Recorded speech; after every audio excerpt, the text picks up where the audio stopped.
Jesus loved to tell parables.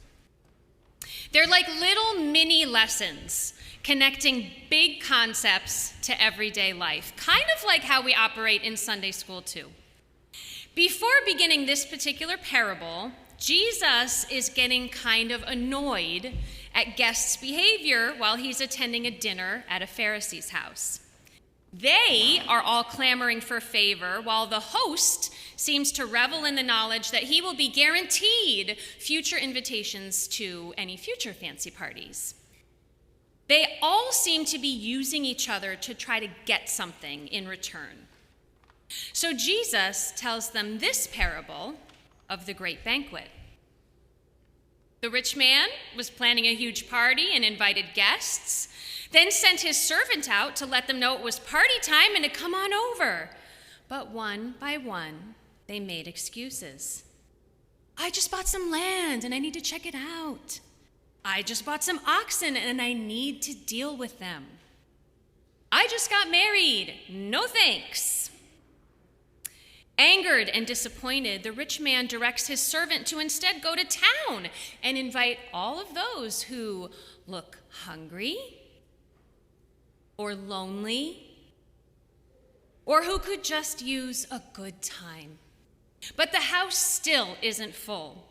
So the servant is directed to go back to town and invite literally everyone he meets until the house is full of guests. Now, raise your hand, guys, you too. Raise your hand if you've ever been invited to a party. Okey-dokey. Raise your hand if you've ever hosted a party. Okay. Now, raise your hand if you've ever invited the entire town to your party. Brian's done it. Okay, that is a little radical, but that was Jesus' point. Referring to a specific definition of the word radical, meaning extreme and thorough, Jesus encourages us to practice radical hospitality. Everyone is welcome, without exception. But practicing radical hospitality is more than just being welcoming to everyone. It means making an effort, going out and searching, thinking about the needs of others and anticipating those needs, and accommodating your plans to make sure everyone feels welcomed. We talked in Sunday school, of course, about this concept of radical hospitality, and I asked the children how they think West Concord Union Church practices this. They offered the following thoughts. We have an elevator for anyone who needs to use it. We have a Sunday school program and a youth program and a Sunday fellowship program. And a day program, yeah. We have a young people's music group, a senior choir, and handbells. We offer worship activities and resources for anyone who wants to use them during the worship service. This is all their ideas. We installed new audio and visual technology to allow our service to be accessible on Zoom every Sunday for anyone at home or who lives far away. We have noise-canceling headphones for those who, if the noise is a little bit too much, that is helpful. We have seats reserved up front for anyone in a wheelchair. We offer yummy refreshments during coffee hour. That was a really popular one. We're really into that one. And finally, Pastor Hannah and Lee always say that everyone is welcome to receive communion without exception. This is language that they have internalized and they know.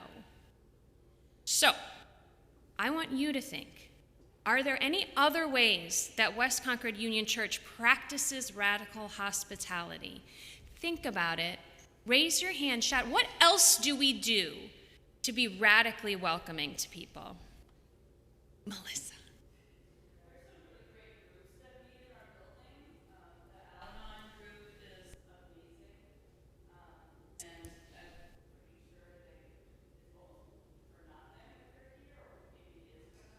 Right.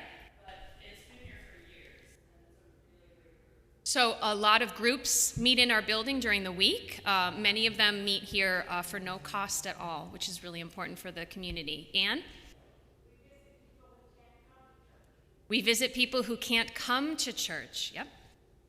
We talk in Portuguese, other Spanish, other families can come and understand our meetings. There are members here who speak Portuguese and Spanish and make other non-English speaking families feel very welcomed.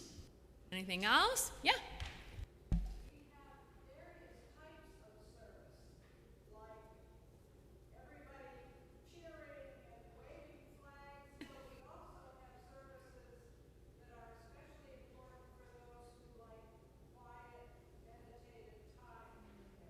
Great, yes. We've got a lot of dynamic, energetic services and other more calm, meditative services for those, yeah. Oh, yes, Ruth.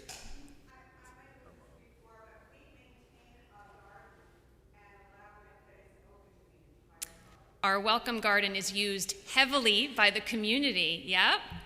Yes, Susan? We have large printed bulletins, yes. Music program welcoming to everyone. Yeah, we do a pretty good job. I'm just going to offer too. We have like gluten-free snacks at the refreshment time. The kids, it's not nothing, right? Yeah.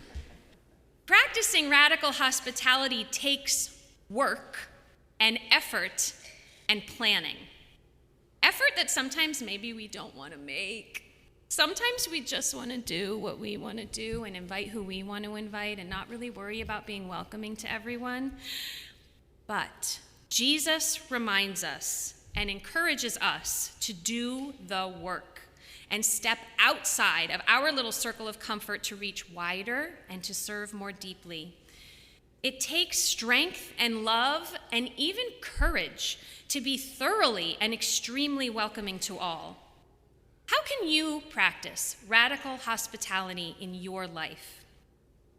Maybe it means inviting a new neighbor or even an old neighbor who maybe you don't know very well over for a gathering. Maybe it means inviting a new friend to play at recess. Maybe it can be as simple as making sure there are gluten-free and nut-free snacks available in your home.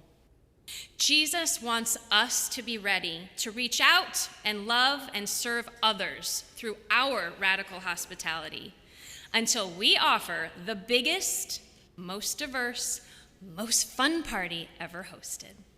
Amen.